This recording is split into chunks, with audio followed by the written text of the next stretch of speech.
Hello everyone and welcome to this week's garden tour. We're going through a heat wave here in New York City. We have temperatures in the 90s for almost the whole week, but we also have had some rain on Monday and Thursday, and the garden is doing surprisingly well despite the heat. If you're new here, my name is Mari and I'm gardening in Queens, New York City. We're gonna start at the plot garden today. I have this little space here that one of my neighbors owns and actually allows me to garden. We're very lucky to be able to grow in this amount of space in the city, but I also garden in my backyard, so we're going to be taking a look at that at the end of this video. For now, we're first going to take a look at this tomato plant. Overall, they're still looking pretty healthy.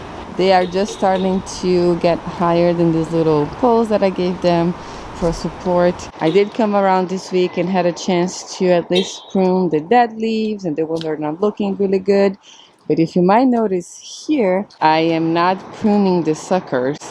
I am thinking about it that I might leave them there. Last year by this time, the tomatoes were starting to get a little bit sickly. This year, they're still looking very nice and healthy, which I'm grateful for. But I'm afraid that with all this heat, they might start looking a little damaged. So I'm thinking I'm just gonna leave the suckers in there for a couple weeks, see how they do. Because if they start kind of dying down below, maybe I'll take some suckers out and try to replant them, or just let them grow in the plant. I don't know, I'm gonna think about it, but I decided to not prune them. I'm curious to see what you guys do in your garden when it's about mid-season. If you keep just pruning the tomatoes as is, or you wanna give them a chance and let them put some more sets of leaves and suckers. Most of them already have the bottoms all kind of stripped from leaves. We're getting a lot of splashback with this crazy strong storms. It's been very hot, so it rains really hard when it does rain. This guy here is starting to blush, but I'm gonna leave them since it's a bit higher from the ground for maybe another day or two, see if it will get a bit sweeter. This is the Black Beauty that produced first, but the rest of the plant's looking a little bit weak, but we have flowers in the top, so still hopeful that we might get another nice flush if these plants manage to stay healthy. They've been the ones that have been prone to splitting the most, I noticed. We did have some rain yesterday, and you see that it has a lot of this scar, this mark here. So usually what happens when it rains or they get in too much water, the tomatoes will grow too fast and the skins can't kind of grow together, so they will crack. The plant will uptake a lot of water at once and get a lot of fruit growth, but then the skin just ends up bursting it because it can't grow as fast as a tomato does. Some varieties are more prone to that than others. This one for us has been the one that's been finding more stuff with splitting or crackling, but this also is one of the more prolific and tastier varieties that we're growing this year. I just have to be more attentive of harvesting them a little bit sooner, but that one's still fully green, so I can't really take that out of the vine, but it's okay. It's been producing enough that we're happy with it still. Other varieties, when they're fully green like this, I don't really see splitting much, but usually when they start blushing, that's when you will start seeing. I also learned that these guys here, this Roma or Amish paste tomatoes, I thought this was an Amish paste, but now I'm thinking it's a Roma, because the Amish paste that I had are much plumpier. It could have mislabeled. And I learned that these guys here are more prone to blossom and rot. I did have some blossom and rot in the beginning of this year when the tomatoes were setting, but now it seems to be okay. I haven't been honestly watering the garden so much because we've been having these crazy days, like alternating super hot and then it's raining a lot, so the rain's kind of been enough even on the hot days. Here on this side, I took that calendula that was here last week with full of aphids and ants, so that gave a little bit more space for these guys to breed. And they're producing fruit. I say they're not doing very good, but these midnight Romas here, they're slow compared to the other ones, but you know, there's some fruit on them, so that's good. We'll be able to harvest some stuff. This is the Amish paste I was talking about. It is a lot plumpier, not as skinny as those Romas are, so I'm thinking that plant might have been a Roma tomato. I'm actually very excited for this because I just made tomato sauce for the first time for canning, and some crushed tomatoes. I have actually made a little vlog this week showing me canning some salsa, but I went ahead and ended up canning some more tomatoes too. I made tomato sauce from the bulk canning book still. I can leave a link to that in the description box down below. And I also made the crushed tomatoes. So these guys here are definitely very good for canning. I knew that already when I planted them, but I guess I needed to do it myself to kind of internalize it. But yes, they're not very watery, they're very meaty, there's very fewer seeds, so it was very easy to process them. I tried to make sauce with my big heirlooms too, and I had to kind of reduce it for a very long time to take out this excess water, but the flavor was really good at the end because I put it a mix in there. I did read in the book that you can use both for canning. You can use the round beefsteak tomatoes, and also sometimes the book will specify if they only say tomatoes or they'll say Burma tomatoes specifically. So the ones that I use, the recipes, they only say tomatoes, and it says there that you just have to boil for longer until desired consistency, since you're adding the citric acid to the jar anyway, depending on the size of the jar. So that's what I did, and it was pretty good, but took a very long time. I finished canning at 10:30 p.m. last night, trying to do all that stuff. I'm also fairly new to it, so it took me a little longer as a learning curve. But it's great. I decided that I'm going to be doing smaller projects per month often, so I can get that repetition muscle going and be able to learn and be better at it after this season. Back to the tour, we have this very pretty black strawberry tomatoes in there. The last batch that we got from them was really tasty. The first one's a bit watery and sour, but probably because of the growing conditions that I gave or when I picked it. But they're really good. They're on the list to grow next year again for sure too. Here where the sun goes, they are still producing a lot. Even though they are the first ones to produce, they're very prolific. There's a lot more on the plant right now. I'm not going to harvest. I have so much tomatoes at home. I'm gonna wait, maybe tomorrow I'll do another big harvest. But those are also, I read, prone to splitting. I haven't really seen any splitting on the vine, but I heard with the transport they can split. That's why you can only kind of get them in the farmer's market, not in the supermarket very much. But they have been doing okay. Plants looking very nice and healthy. I did prune the dead leaves in the bottom, so all the plants here are looking healthy, which is a good thing. There's a lot more flowers here, which gives me hopeful that we'll just keep producing for a while. So that's very nice. This berry crazy cherry finally picked up. It was slow, but now look at this. It is loaded with tomatoes. There's so many. It's great. I really wish they were red. I came to realize this season that I really like the flavor of red tomatoes. I grew a lot of different colors this time, especially for the cherries, but I missed a very strong tomatoey taste from the round red ones. But this is good. These are great dehydrators, so I'm gonna go ahead and dehydrate a lot of this when they are more ripe. I could pick this too, but I'm gonna leave it up to tomorrow because we are loaded with tomatoes in the kitchen counter already. These guys here are also looking healthy. I did have a chance to stake it up like I said I was going to do last video. I just put some twine and I tried to kind of make it to attach to this fence, so this black eyed peas here would have a chance to grow. And look at that, big difference from last week, huh? They are already putting this super beautiful and healthy new growth, and they have the tendrils going up. One already attached that, so that's really good. They still get a little shaded by the tomatoes, but once they grow a little bit more, then they'll get a lot more sun. And the eggplants here, after I trimmed the borage and cut the plant, the other plants over here, are doing a lot better. They also had some spider bite damage. I removed the leaves and now they look very healthy. Eggplants love the heat, so I'm assuming this weather is really favoring them, so that's a good thing. Hopefully they pick up and grow and produce us some good eggplants. I still gotta decide what I'm gonna put here. I know I didn't do it. My focus this week was mostly trying to kind of clean up and weed and just make this garden look a little bit nicer again, because it's getting a little out of control. And also because we're having a heat wave, I'm kind of debating if I should put some fall stuff in. I don't know, I'm almost feel tempted to put more squash and more beans and etc. I'm having a terrible year for squash this year. These vine borers are just taking over all my plants, and I had very little harvest, but I'm debating if I should just give up on that and go straight to fall. But our temperatures are in the 90s, so I don't know if the seeds are even going to germinate if I leave them out. So we'll do some thinking this week. I'm curious to see what you guys are doing in Zone 7B too. I visited Stone Bars last year, the famous restaurant here from Chef Dan Barber in upstate New York, and they were already transplanting the brassicas to the garden by now, by mid-July, but they are outside of the city a little bit, only an hour away. But since we have the urban heat island effect or something like this, the city is actually 10 degrees, tends to be about 10 degrees hotter than the surrounding areas because I have all this concrete in here. So it is warmer for us. So I guess I could start a little bit later, but I was kind of surprised that so early they're already putting stuff for fall, you know, in mid-July. So I have a lot to learn. Still, this is only my 3rd year, and those guys are definitely pros there. I'm gonna pass through this here, but there's so many bees on these corns and the beans right now that it's kind of incredible. Let me give you guys a closer look. There's some corn forming and the bees are just going crazy. I don't know if I'll be able to catch in the camera, but there's so many. It's almost like they were in my sunflowers. Can you see that?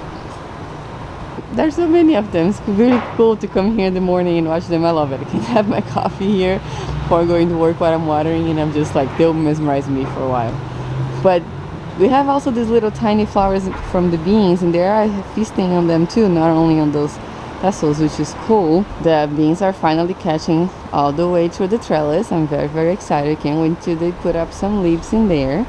And there, and check this out. We already have some beans.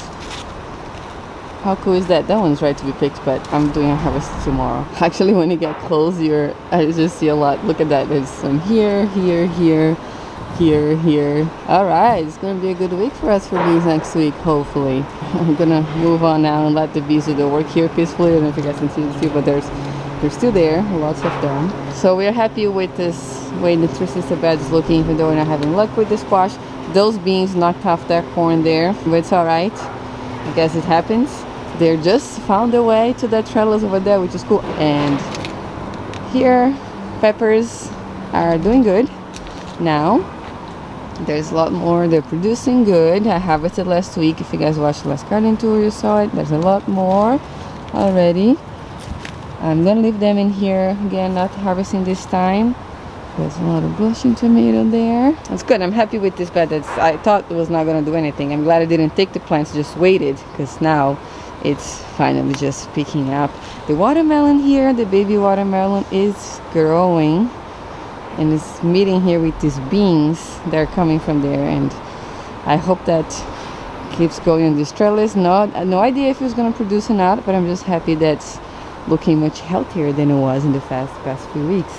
There's other peppers here. This Bonamulatas are starting to produce more finally. I was a little worried, but that's a lot more fruit on the plant now.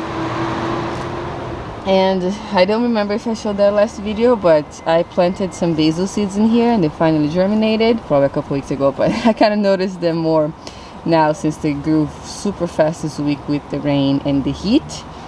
There's the other Buena Mulata pepper here is finally picking up. I don't even know if I showed that before because I thought it was not going to do anything, but it is producing some peppers. So, see if I can show it to you guys. And it's loaded with flowers, so that's very nice. I planted a couple amaranths in here. This is the coral fountain amaranth. It's been eaten. You can see someone liked to chew in its leaves, but I hope it does well. And the kale here, it's impressive, honestly. In this heat, 90 degrees, and this guy is just growing nicely like this. The same variety is doing the same thing in my backyard. I also have a red Russian kale there, and it's just being a champ on this heat. It's taking the heat very well. It's not having a lot of bug damage like the other dino kales that were there are having, which is pretty cool. I'm not really harvesting from them now. I'm pretty sure they'll be quite bitter, but if they can survive and stay to the fall, that would be amazing because plants will be very established by then, and I hope that they will produce a lot. Oh, look what I just found. Oh my god, check this out. We have long beans here. See, it took me to sit down here low to actually notice. Look how huge they already are. But I'm still gonna wait to harvest tomorrow. I have a lot to do today, but look at that. Wow, that's super cool. Those are the long beans that I got in Hawaii. Actually, this is the heirloom pack that had the red and the green. Obviously, this is the green that came up. And then, oh, I'm so happy. I love eating them. I actually like the taste of those guys better than regular green beans. So I'm happy that they did well. Oh, there's some more flowers here. The flowers are very pretty. There's a couple. They always have ants on them. Last year too. They might have a lot of sweet nectar. But this guy is growing. Oh my god, there's so many. That's very nice. That's cool. It's growing up here on the side of the trellis, and that squash, this center cut squash, the one that I harvested from last week, is just going crazy all the way there. Now it's starting to come up here too, and I'm letting it because I want to see the trellis full of greens. It's already mid-July and they're not covered in greens already yet. I thought by this time I'll have 2 nice gates, so I'm just gonna let the plant go do its thing and go over if it wants to, because I'm really ready to start walking through this beautiful trellis when they're full of foliage and everything. So the cucumber here is not doing very great. The leaves look good, but it's still not producing anything. We'll see how it goes. Same with the ones on this side. And the squash here, I'm almost thinking I will kind of want to give up on it. You see, I don't know if you can tell, but there's some vine borer damage here. Oh, that's a fly going right into there. How's that? I think that's a hole that one of them is. So I don't know, not a good year for squash again. Same thing happened last year. I keep trying, but I don't know how to really control them. I have been controlling the powdery mildew on these guys. I have been pruning, and one of them kind of went all the way up there. It's coming all the way here. This is a tetra squash, also from row 7 seeds. These are looking very nice and healthy, even though it's by the zinnia that has powdery mildew on them. I gotta take these out, but also no fruit. The flowers just kind of shrivel and die like that. I don't know. So far I haven't actually used anything in this garden for pest control. I tried to grow organically, but not even the organic approved stuff like neem oil or BT. I haven't used that. My strategy is just to try to plant a diverse garden so it can kind of try to balance itself out, because I have so many varieties of plants in here and I do flowers and everything in between. I give a lot of habitat for different bugs, so there's some good bugs and some bad bugs. So when the bad bugs come, I hope to attract some of the good bugs to then come and eat on them, you know, the predators. But I don't really know what preys on vine borers. I know maybe wasps. There's plenty of wasps in here. I'm not afraid of them. There is not uncontrolled population. There's a few of them that come around and I let them be. There's tons of birds in this garden, so they eat lots of the caterpillars. I have not seen a tomato hornworm yet or damage, and lots of my neighbors in the nearby backyard gardens are already seeing them. So I think it's because the birds are coming and eating it. I don't know, but there's tons of birds in here. Every time I come here in the morning, I see them always picking at the floor, at the ground too, and scratching, so I'm sure they're getting bugs from there too, which is good. But this has been the only thing, you know, that I've been doing, which is basically nothing. With that, you gotta know that you can't control everything. So the vine borers are here. They came last year, they're coming again. They're going to the squash, they're making the plants weak, they're not producing, and I guess it is what it is. So next year, if we're still here, I probably would just not plant squash, which is hard to say for me because I really like squash. I tried the foil thing last year, it didn't really work. And I'm not gonna go get a syringe and inject BT on it like some people say to do, or open the stem and try to take off the little larva thing. So we'll see. But I have, you know, even though I have had a bad year for squash, I have so many tomatoes, which I'm so super grateful for.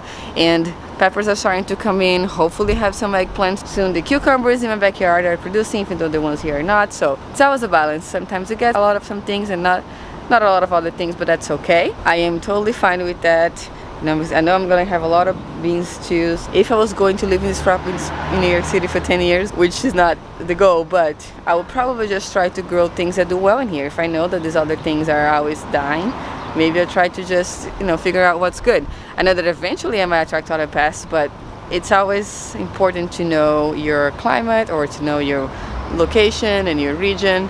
And that's why I created this channel to begin with, because I wanted to look at other people that are growing food in New York City and what the challenges were, and I couldn't find it. So I like to mention these things in these videos too, so you guys know what I'm struggling with, and if you also try to grow here, you know what you can expect. But this is only my third year and I'm still learning, so that's why these videos are more just like, you know, documenting my journey and showing what's going on. All right, let's move on with this tour.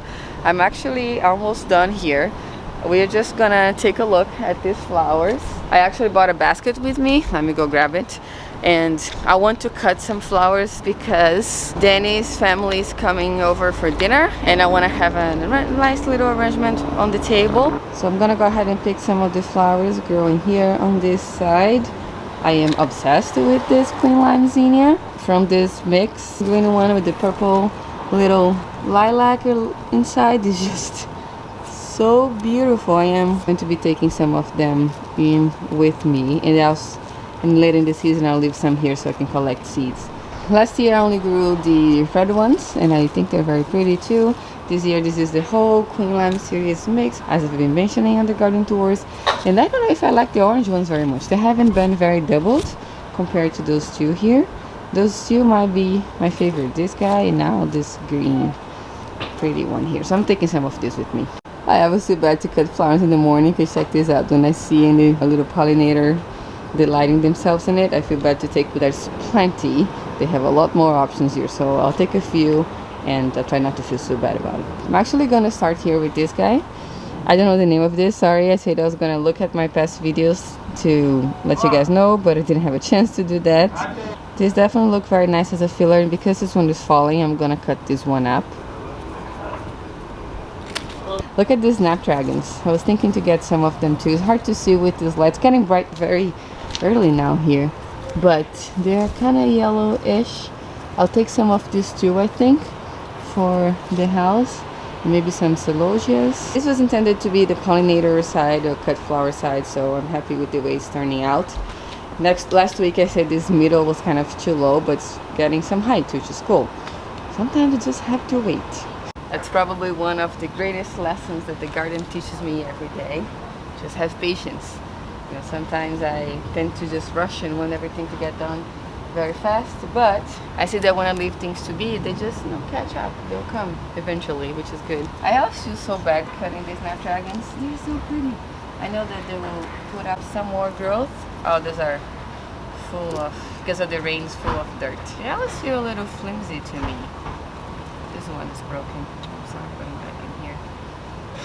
To harvest zinnias, I learned from the can't eat the grass, that you just kind of shake it. If it's firm, you can take, you gotta kind of wait until it fully opens before you harvest. I wanted to leave a couple here too, so I might only take 2 here. So pretty. Let's see how, very green, so I kind of need a little bit more color in there. Probably get some of these very bright orange marigolds there and there too.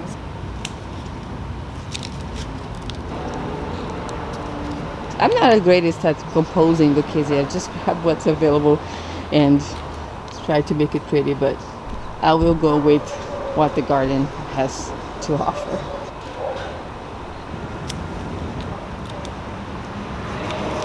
So what you guys think? Getting there. Maybe I'll take some of the purple ones that I have here in the back and we'll call it a day. Those beautiful Strawflowers that I've been harvesting almost every week. Look how tall they are at this. Super cool, huh? There's a couple is enough. Okay, this is good, I guess.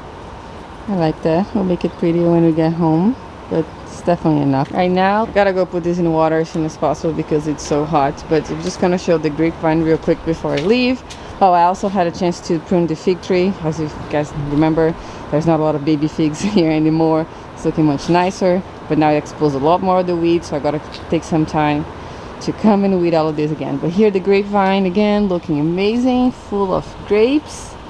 Can't wait until those starts ripening. It's pretty exciting. I actually have no idea when they're gonna start turning purple, but those are supposed to be a red grape variety, so I'll keep showing the progress. One more thing I can't forget to show you guys. Look at these little beauties.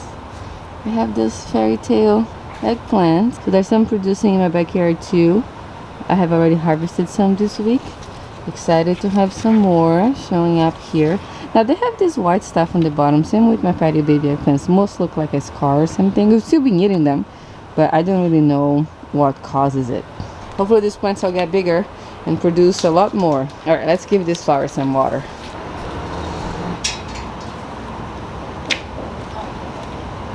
Okay, this is a short walk, but I just wanna tell you guys that I got over 1,000 subscribers this week. So I'd like to take this opportunity to thank you guys so much for being here.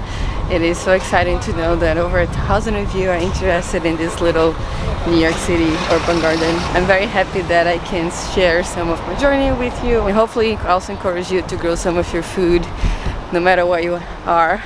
I know I'm very lucky that we have this really big plot garden that you can get to garden, but listen, I started with a front yard. I used to have only one little front yard like one of this, and I did the best I could to start growing some stuff and learning. It's been such an amazing journey because I was in that front yard, planted some stuff that day.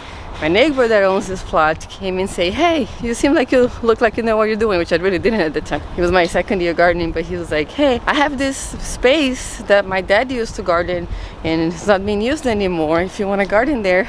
And let me tell you what, after I started, I've met so many more people that garden here. Even just walking around, you can see all these little pots in here where people are trying to grow some stuff. This person here has a lot of shade because of this big tree, but they're still trying, which is pretty awesome, you know. And there's a lot more when you walk over. I live in Astoria, Queens, so this is a little great neighborhood because we have these small little townhouses. They are divided into apartments, but people get a chance to rent a place with a little outdoor space if they get the front unit, or maybe the backyard space if they get the back unit like myself. You can always make it work, you know, just a little bit of will and starting small. Oh no, I lost my marigold. We're almost there, a few more minutes. Look at this garden here, very nice kale, some peppers, tomatoes in the back. Very good, using the little space that they have, even though they have these big trees in here, still trying to grow some food on the side. I'll show you guys these huge sunflowers. Look at this, look how tall they are. They just opened here.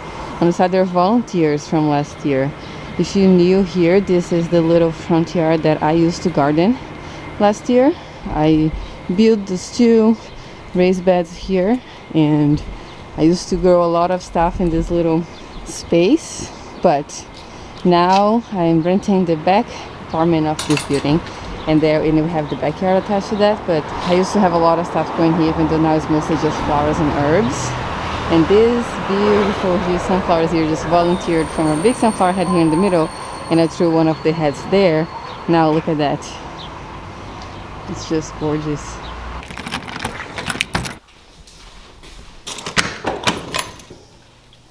These are some of the tomato sauce and crushed tomatoes I canned yesterday. I'm just gonna give these flowers some water, and we're gonna head outside to take a look at the backyard garden. Let's start up here today. I finally had a chance to plant some stuff on my green stock. I have put all of this little basil seedlings here, and this is my last hope for a summer crop in here before I transition this to the fall. Hopefully we get a little crop of basil this year still. And I have this basil here that a little older obviously, that I gotta harvest because it's about to start budding again. Just lettuce that I keep forgetting, it's just there for beauty at this point. Now I harvested all the beans in here you guys saw from last week. This one was loaded. I harvested all yesterday, and this plant here is not doing good. This bean plant here, it's probably, I'm gonna have to take it out. It's just kind of dying there. Lemon verbena is doing really good. So lots of herbs in here doing nice. The chives are huge already, again ready for another harvest. Now these beans here, check this out. Remember last week when I showed they were just starting to send some tendrils about this size? Look at this, they have already grown all the way to the top. Look at this, and they're even going higher in only 1 week. How cool is that? This passion fruit vine here has also put up a lot of growth, which is cool. Lots of these peppers have ripened, a lot more, so definitely due for a harvest. And I'm gonna make a little jars of pickles with this. Some of these peppers are ripening too. See, the peppers really like the heat, so I think all of my peppers are really happy, and a lot of them start ripening actually with this heat wave that we've been having through the week. This tomato plant not so happy still. I keep forgetting to prune this, but still alive there, which is good. Everything here on this side is looking great too. These beans are not growing as fast as those ones over there. Maybe they're happier a little bit in the shade, I don't know. Or this one might dry out faster. Now I put a little sunflower in here to see if it will grow, get a little fall sunflower maybe here by September. I think that will look nice. More of the bikini peppers here. Oh, this one is the yellow variety. Oh, how great. Now I'm gonna have the red and the yellow to make different color pickles. That's amazing. Happy to learn that. I forgot. These tomato plants here are doing alright. I still haven't got a chance to put this inside. I've been there for probably 3 weeks already. Just keep forgetting. Green stalks here looking nice. Looking nice and full, even though I've been neglecting them. Unfortunately, I gotta be a bit more attentive. I still gotta come around and harvest those beets. I've been focusing a lot on tomatoes, but now that they're sort of slowing down, I'll be able to harvest all this other stuff too.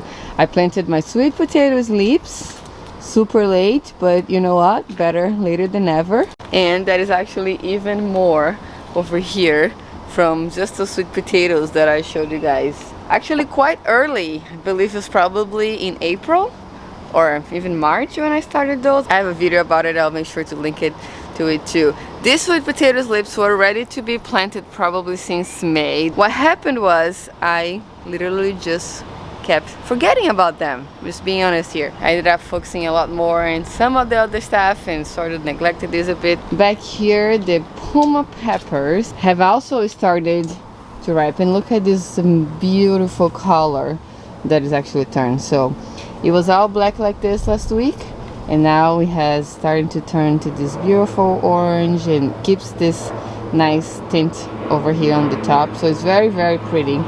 I love them. They're very tasty too, even though they're hot, but they have some good flavor. Sun gold tomato here, not doing as good as the one in the plot. There's still a lot of fruit, but maybe after I harvest all of this, I will try to take it to reuse the pot that's growing in to grow something else. This other tomato here, same thing. I think there's like spider mites or something. It has some flowers on the top, but I already have so many tomatoes. I'm thinking if it's really worth it to try to keep there. This sweet potatoes, is the only ones that I did not forget. Was one slip that I did not forget to plant earlier, and look how huge it already is. So maybe this one will produce. I'm not sure about the ones back there, but we'll see. This planter here is full of red peppers already. I harvested all of them last week, and they all turned the green ones and red again. So I'm gonna go ahead and harvest this later. Here, raised beds that kill, beautiful, just like the one up there at the plot. I said last week that I thought it was doing good here because getting shade for this tree, but the kale over there is not getting shaded and still doing amazing. So it's just probably the variety that's really good, very nice and heat tolerant, which is good. Tomato plant here is going crazy. It's huge. Oh, sorry, it's very bright this time right now, but it's very tall. There's a sunflower there getting with the pear tree. This sunflower is about to bloom. All of the tomatoes here in the raised beds are doing great. And this hole that I had here last week, everything has already sprouted. I got some beans there in the back. I said I had an okra here, but I didn't. It was right there with that bean. I decided to put a tomato sucker in there from this point over here, since this is producing so well. Now let me show you something cool. You see how these leaves are actually curling? Usually that can happen when it's a really hot day like this. These ones are too, just because the plant's trying to protect itself from the heat. So usually there's nothing wrong with that. It just happen as a protection mechanism, and then at the end of the day, when it cools down a bit, they open back again. That's when you know that's not tomato leaf curl or anything. But those plants are super healthy. They're producing tomatoes all the way to the top there, which is super cool. I hope it doesn't break and fall. I'm gonna figure out how to give it better support because it's not getting very top heavy. The sunflower here is looking good. Some more of those pretty marigolds, and this okra here is finally starting to pick up. It's loving the heat. And now look, let's check this out. I even have a baby okra here. I missed the flower. Very nice. That will be ready in a couple days. Okra grows super fast. There's the peppers here picking up too, even though they're shaded. A lot more of those bikini peppers, so definitely have a chance to do some pickles this week. This is the eggplant I harvested from. This is also, oh, there's another one grown. This is also the fairy tale eggplant. And that's mostly it here for the backyard. It is actually getting really hot now, so it's time for me to get back inside. If you watched this far, thank you so much for being here. I really appreciate you. I still can't believe that I got over 1,000 subscribers by the summer. That was my goal to get for the end of the year, so thank you. I really appreciate you. If there's anything that I can do to make this channel more interesting, please let me know in the comment section down below too. And again, don't forget to like this video if you enjoyed seeing the garden. That does really help me a lot with YouTube. And also subscribe to the channel if you haven't yet and you enjoyed seeing the tour today. Thank you again, and I'll see you next time.